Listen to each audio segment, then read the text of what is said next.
नमस्कार मैत्रिणींनो, मी रश्मी. नागपूरकर्स किचन मध्ये तुम्हा सर्वांचं पुन्हा एकदा मनापासून स्वागत आहे. ब्रेड आपल्याकडे बरेचदा ब्रेड उरलेली असते, तर आपण बरेचदा रेसिपी बनवतो किंवा टाकून देतो. आज मी सुद्धा तुम्हाला या ब्रेडची मस्त रेसिपी दाखवणार आहे. तर आज बघूया ब्रेड पुडिंग. तर रेसिपीला सुरुवात करूया. एकदम सॉफ्ट लुसलुशीत ब्रेड पुडिंगची रेसिपी बघणार आहोत. त्यासाठी इथे मी 6 ब्रेड स्लाइस घेतलेले आहे. ब्रेडचे थोडे बारीक असे तुकडे करून मिक्सरमध्ये घालायचे.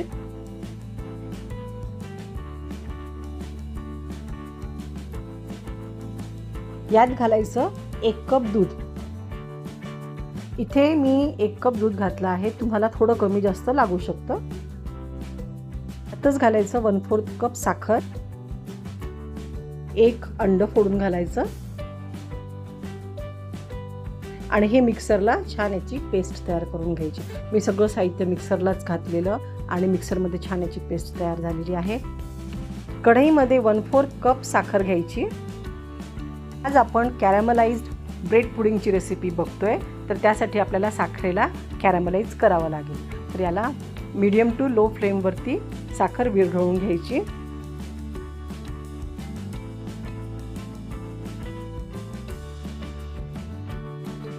थोड्याच वेळात बघा साखरेला काय सुंदर रंग आलेला आहे. साखर विरघळलेली आहे आणि आता यामध्ये थोडंसं आपल्याला जेवढी साखर घेतली ना तेवढंच पाणी घालायचं आहे. पाणी अगदी सांभाळून घालायचं, थोडं थोडं करून घालायचं, नाहीतर याचे थेंब चेहऱ्यावर उडायची शक्यता असते. त्यामुळे पाणी जपून घाला. बघा इथे पाणी घातलं की आपण याला व्यवस्थित मिक्स करून घ्यायचं आणि बघा काय सुरेख रंग आलेला आहे. असाच आपल्या पुडिंगचा रंग येणार आहे. याला छान बॉईल येऊ द्यायचं. बघा कसा सुंदर रंग दिसतोय आणि हे परफेक्ट तयार झालेलं आहे. इथे आपली शुगर कॅरॅमलाइज झालेली आहे, ही बाजूला ठेवूया. एका भांड्यामध्ये पाणी घालून त्याला स्टीम करून घ्यायचं. आपण हे स्टीम करणार आहोत. आता त्या भांड्यामध्ये आपण जे मिक्सचर काढून ठेवलं त्यामध्ये व्हॅनिला एसेन्स घालायचा आणि अर्धा टीस्पून बेकिंग पावडर घालायचं. हे सगळं व्यवस्थित मिक्स करून घ्यायचं. आता बेकिंग ट्रे घ्यायचा, त्यामध्ये हे जे कॅरॅमलाइज आपण साखर करून ठेवली आहे ना ती घालायची.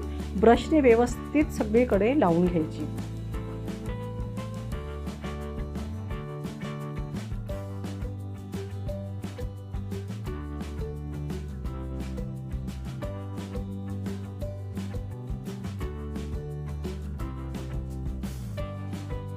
ही कॅरॅमलाइज साखर जी आहे ती आपण भांड्याला व्यवस्थित लावून घेतलेली आहे.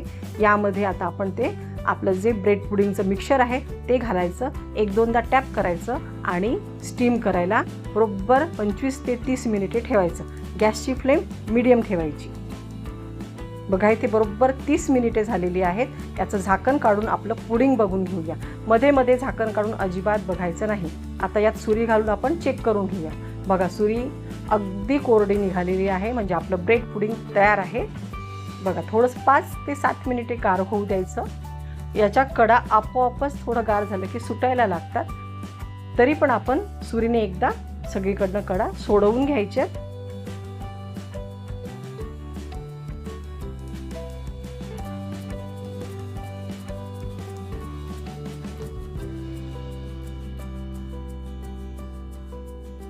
यावरती एक प्लेट ठेवायची आणि याला उलट करून आपलं ब्रेड पुडिंग काढून घ्यायचं.